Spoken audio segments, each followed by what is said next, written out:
Hi, good to see you again. Italy recently established its task force China, followed by a visit of its finance minister to establish a wider and deeper cooperation with China in multiple areas, including joint work in Africa.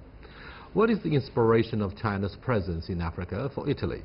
With the European Central Bank about to stop purchasing Italian bonds, will China step in as a buyer?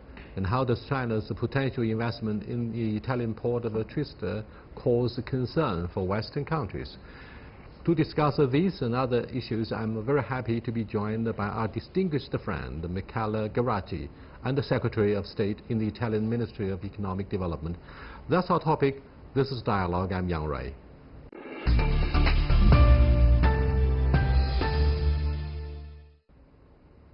So, Michele, what differences do you have during the transformation from an economic policy advisor to a government official? Well, it's a great honor, and of course it's a burden of new responsibility.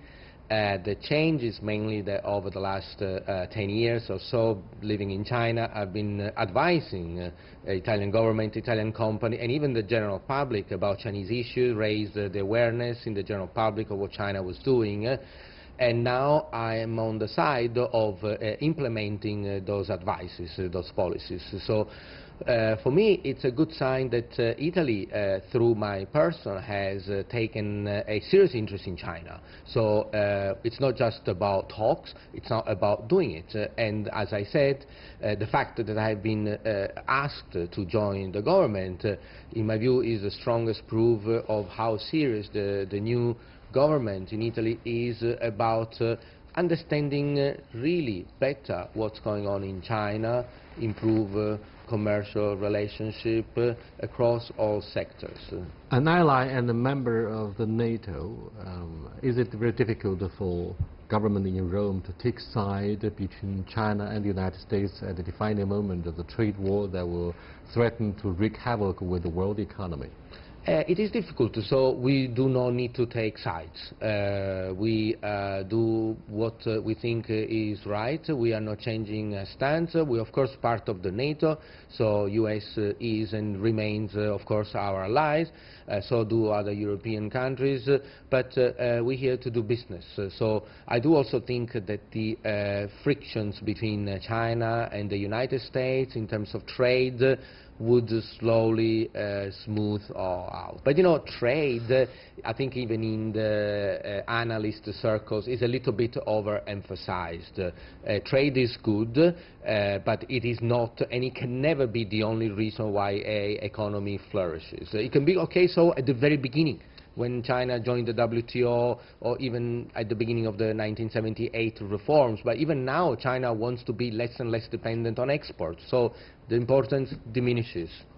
The IT giants such as Huawei have been barred from European Union, the United States, and recently the Australian government made it very clear that they would not let Huawei play a role in the introduction of G5. Infrastructure. So what do you make of the concerns shared by Westerners about China's pursuit of its 2025 blueprint, namely the battle for the primacy of digital technology in the 21st century? Do you think that indicates automatically assuming world leadership and therefore the return of a Cold War? Absolutely not. I think China rise and even China strong and even dominance in those technology efforts will benefit everyone. Just as it was the case in 1970s and 80s, where there was a strong dominance of US in the internet, mobile technology. It was not just the United States the benefit, although even if the United States was clearly the dominant, there was no other player.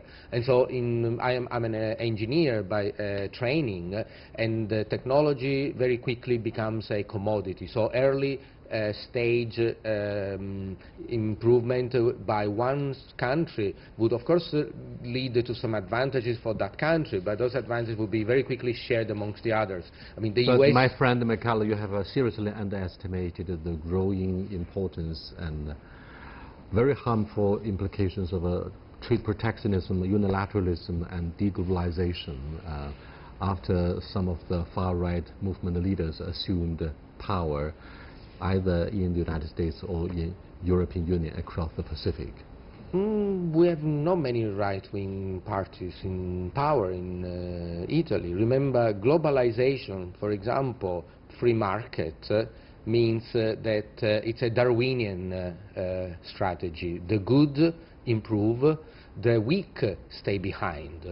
And so in a way, the traditionally so-called left-wing, pro-global, pro-liberal market parties, in truth, probably they end up neglecting those weak part of the population, the guys who are not flexible, the guys that do not react to globalization, because globalization means what? That if you lose out, you have to move, you have to change job, and you have to, if you do manufacturing and some other countries is better than your country at doing manufacturing, you should move to that country. So the hypothesis that globalization bring gains on are based on total people mobility. And this is not the case. And so the reality is that some people, the weakest, fall behind. So in a way, what you may refer to as right-wing parties, for example, like the one we may have even in Italy, is actually looking at protecting those sector of the population, the weak ones. Italy is one of the G7. China is not yet, but we are a major economy in the G20 framework. Having said this, in between Italy and China not only stand the issues of the United States, European Union, but also Africa. Look at the FOCAC summit meeting and the agenda of the Chinese government to assist industrialization in Africa. Do you think in this area we have a lot to share, a lot of stakes to share between us? I think this is one of the key, very key areas where Italy and China can truly cooperate on something real. China has been, I've seen China evolving in the last 10 years on an economic model based on infrastructure first, migration, and urbanization.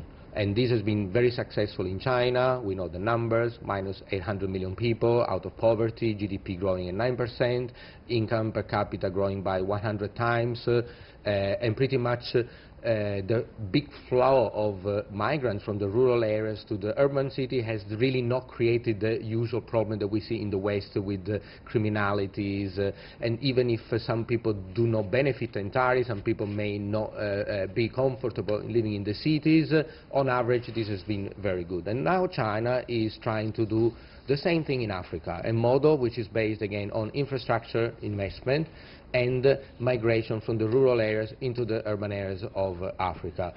Of course, there are big differences because one thing is to do it in your own country, as it was in the case of China. One other thing is to try to replicate this model into Africa, which has many countries, needs to be adapted, and some countries may be better than others. Overall, the Chinese investment in Africa has amounted to almost $320 billion over the last 10 years, infrastructure and energy. And in my view, the crisis that we have in Europe, you had recently migrant crisis. The problem is not the migrant as they are now. The problem is that Africa population will double in the next 30 years from 1.2 to 2.4 billion people. Some countries themselves will go to 400 million people. Now, clearly Europe does not have the space, the capability and the infrastructure to host this flow. When Europeans talk smart about what China can do to help stem the tidal waves of asylum seeking in continental Europe, China says, hey, we don't attach strings to any of the investment or economic assistance in the African continent. So what can China do to help minimize the impact of immigration? There are no strings, and strings are not necessary, because the moment that China gives jobs to construction workers, the moment that China builds infrastructure, and so the local people migrate into the urban city and find jobs, there would be no string needed. Those very few people would decide not to move. Why would you move if you have growth prospects? So China needs to do, and is doing, two things: give jobs and hope. And I think it's working on both levels. And once you have people hope in the homeland, they would not take a risk to take a boat and maybe look for asylum in countries that may or may not welcome them. Where the economy grows, people do not leave the land. And it is in this context that we in Europe and in Italy in particular, I'm focusing on trying to cooperate closely with China in Africa, exactly to stabilize the social and economic situation in Africa. You know, it's also our duty, and it's a good, and it's a beneficial to have a stable Africa. Thank you so much. You're watching Dialogue with Mr. Michele Garacci and the Secretary of State in the Italian Ministry of Economic Development. We are discussing what can be done jointly between Rome and Beijing to help development in Africa, and how to look at the current reform in China that may deliver a global impact. Stay with us, we'll be right back.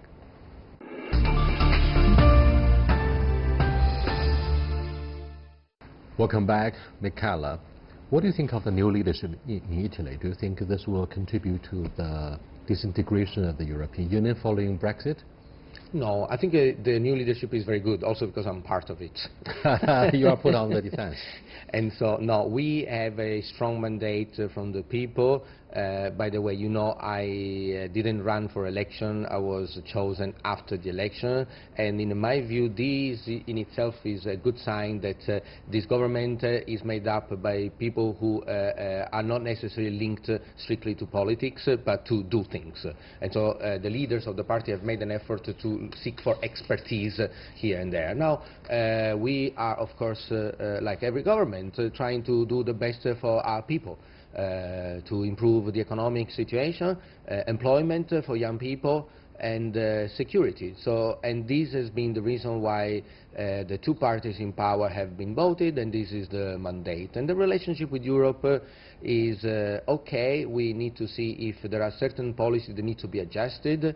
You know, the problem is, I think we inherited the problem that we may have with Europe is due to the fact that in the past, previous parties, probably because of this European concept that everything is decided in Brussels, local politicians kind of gave up interest into these issues and let people in Brussels manage it. And now, of course, when you are not participating actively in the decision making, other people make decisions that are not in your interest. Now we just want to be more present in Brussels. We will send more people. When we talk about tariffs, trade agreement, European policy, Italy from now on will be a stronger voice there. That's all. Look at the disruptive sentiments of the Italian electorate. We are afraid that the leaders or politicians in Brussels have good reasons to be worried about your shift from the political heart of Brussels to China, which is still regarded as the powerhouse of the world economic recovery. Having said this, what do you think of the concerns, if any, about China's investment in the Italian port of Trieste? They say China wants to divide and rule, to hammer a wedge between Brussels and some of the economies like in Southern Europe and Central and Eastern Europe. Look at the 16+1 mechanism, the regular annual meeting that brings these countries, most of them are former member states of the Warsaw Pact of the Cold War, and China together. We discuss visions and community of shared future together. Greece, Italy are, to raise one example, important partners in Southern Europe. And so the old part of Europe, Rumsfeld described these countries as old part of Europe, are seriously concerned about the growing assertiveness, quote unquote, of the Chinese economy in Europe. What do you think of Brussels' concerns? I think even if the Chinese influence, economic influence is growing in Europe, it's still very limited. Think of numbers. China in Italy has invested 25 billion euros of stock since ever, over the last 10-15 years since we've been tracking it. So it's not a large part of the economy. But do you think China will make additional investment in the purchase of your bonds following the decision by the European Central Bank to stop investing? We will never know that, because the Chinese government never discloses the holding in foreign currency, so we would... But your Minister of Finance just came back, and do you think part of his purposes here in Beijing was to try to persuade the Chinese financial authorities and replace the European Union in the area of investing in bounds of Italy? Well, that's a question for him, but we can What never. would be your advice? We would never be able, and in a way would not be practical to replace. We here, this is the first trip to China that both he and I do since the election. So the main goal of this trip is not really to look for deals, but to explore opportunities.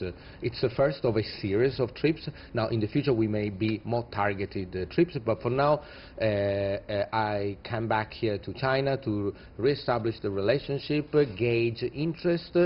People are very curious to know what our new government policies are. For example, the thing that has raised some interest is the new tax law that we are trying to implement in Italy, which is a very low tax that should attract investment. It seems to give a ring when you look at the economic policies of Silvio Berlusconi.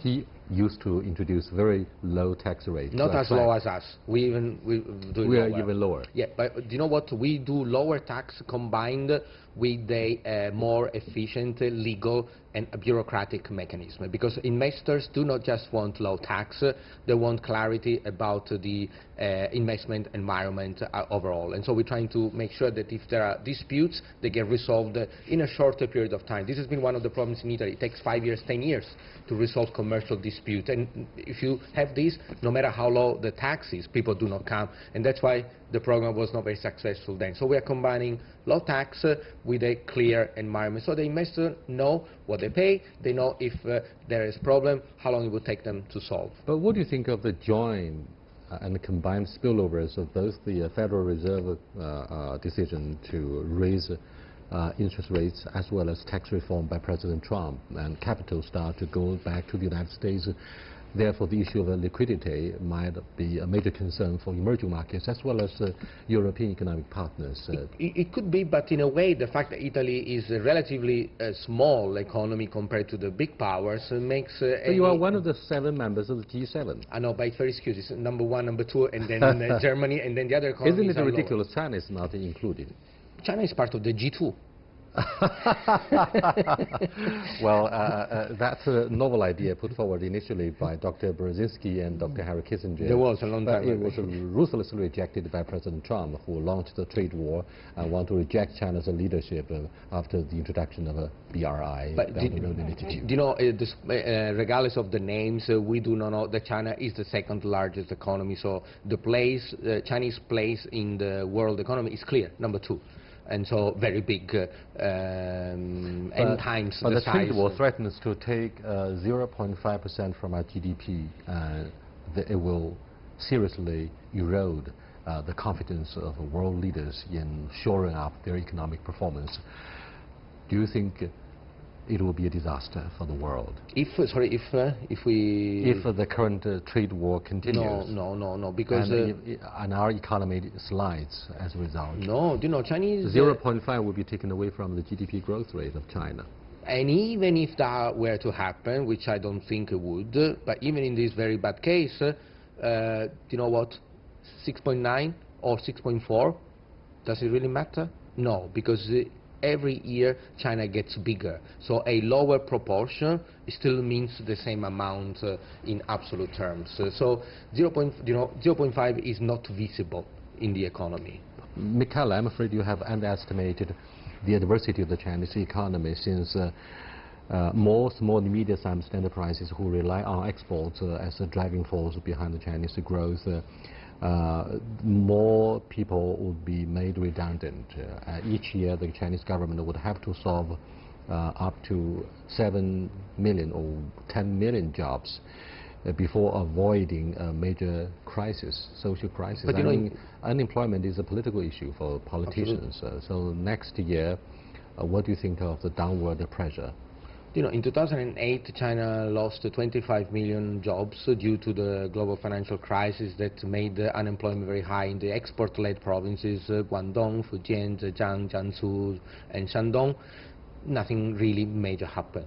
China was very good at readjust this workforce into other sectors, and if you remember, launched a big infrastructure plan to give jobs and to spur the economy with the stimulus package, infrastructure, rail. You know, the high-speed train that you now all enjoy in China is the son of that crisis. So again, a crisis, 25 million is a lot, and yet it create a short-term problem, yes, but now 10 years later we have forgotten about it, and we are now left with 25,000 kilometers going to 40,000 kilometers of high-speed rail. Now, if next year we're going to have 7 million people to deal with, China will do it. China is good at you seem to be more confident things. Than Chinese politicians about the future of the job market. But many foreign analysts always predict China's crash. It never happened. 10 years, 20 years, 30 years, 40 years, bang, 9% on average. People in the 90s said this is the end at the time of the banking crisis. Zhuronging fixed it. People were complaining again, were worrying again years later of other crises in 2007, 2008. No, if you look at the chart of Chinese economic development, all these crises are now almost immiscible. Back to the issue of Africa. Michele, back to the issue of Africa. China is accused of exporting debts, overcapacity to developing countries. An article of New York Times says China seeks to build a debt trap in developing countries. So look at the cancellation of high-speed railway in Malaysia. And in countries where you have the bipartisan electoral politics, the opposition, when it comes into the office, would examine and criticize, if not cancel, the previous agreements and contracts with the Chinese government. So don't you think this is a political risk? And likewise, we see similar ones in Africa. You know, there could be the risk, but I think it's in a way manageable, and it depends on the strength and the solidity of the economy of the host country. Now, if a country receives money and they don't know how to pay back, then that would be bad. Now, I think many... Are you talking about the poor governance? No, I'm talking about the fact that some countries where China is investing, for example, let's say Africa, if those countries have natural resources that China wants and needs, for them, that's a way that would buffer the potential question of how do I pay back the debt. We had, not in the case of China and Africa, but in many other situations in the past where the donor does not get the money back. What happens in most cases is that the donor becomes not the owner, but the operator of, for example, the railway. And so they get the revenue. So there are agreements that you can repay back through a kind of a operate and lease agreement that just spreads the burden of the debt over time. Do you know what? Finance does magic when it comes to potential default, and normally has the means to fix in the interest of both, because even China itself would have no interest in declaring one of its client countries bankrupt or default. And Michele, not only has President Xi Jinping been to South Africa 3 times, but Alibaba, Jack Ma, chairman of Alibaba, went to South Africa as well, to say nothing of the hard-won expansion of Huawei and Hisense in this dynamic economy of South Africa. And therefore, many of the policymakers in Johannesburg, Pretoria, and Cape Town keep saying, look, digital technology will help not only revitalize the economy, but close the gap very quickly between Western countries and some of the most promising economies in Africa. Do you agree that digital technology will close the gap? I agree, it will contribute. It will never close. There will never be one solution for everything, but it will help a lot. And here I put back my hat as an electronic engineer. I used to design telecommunication networks, and telecommunication digital is now improving the efficiency of procedures, purchasing, access to market. It is, the replacement of the farmer going with the car from the village to the city. It would take 3 hours to go with the donkey. Now it's a click. It will help. It will solve it on its own? No, but it must be done. Huawei is barred by India, Australia, the United States, and increasingly European countries. Why more and more governments cite national security to prevent Chinese enterprises from establishing our strongholds, particularly when it comes to the tele-infrastructure? I don't know why other countries do. We are not doing it. Is that a new Cold War? No. I think, the media, the analysts, my former colleagues, tend to emphasize a little bit too much. Like you mentioned rightly, some countries have electoral needs that they need to talk to their electoral bases. Other countries don't. Other countries may use it as an excuse, as a tactical But do excuse. you think to close concerns of some of the Western countries show their uneasiness in the post-West, post-order world? China is rising very fast, and they are afraid the China is rebuilding the world economic order. I don't think they're afraid. They need to get adjusted to the new reality. Change is always difficult to manage. No change is comfortable, but sometimes no change leads to decline. So we study this in management. Managing change is good, and it increases the overall welfare if it's done well. So it's just a matter of letting them get adjusted to the new reality. Okay. China is, of course, a major factor in shaping the economic landscape of the European Union. After all, we are a major partner. But what about Turkey? Turkey's currency plummeted. It's not part of the European Union, so just one of the other 100-plus countries, not part of the EU. So it's been dismissed ruthlessly by Italy. It won't deliver any impact upon your economic future? It's not been dismissed. We have a very little interconnectivity with the Turkish economy.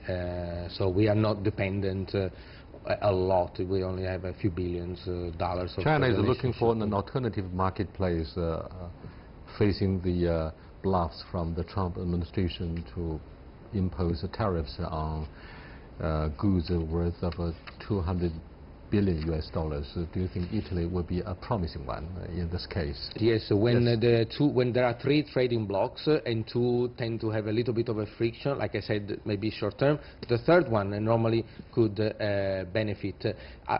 Also, I think China could even benefit, because when China is faced with external challenges, it does accelerate the development of its homemade technology. And this was the case for high-speed computers. When the US banned export, China now has the fastest supercomputer in the world.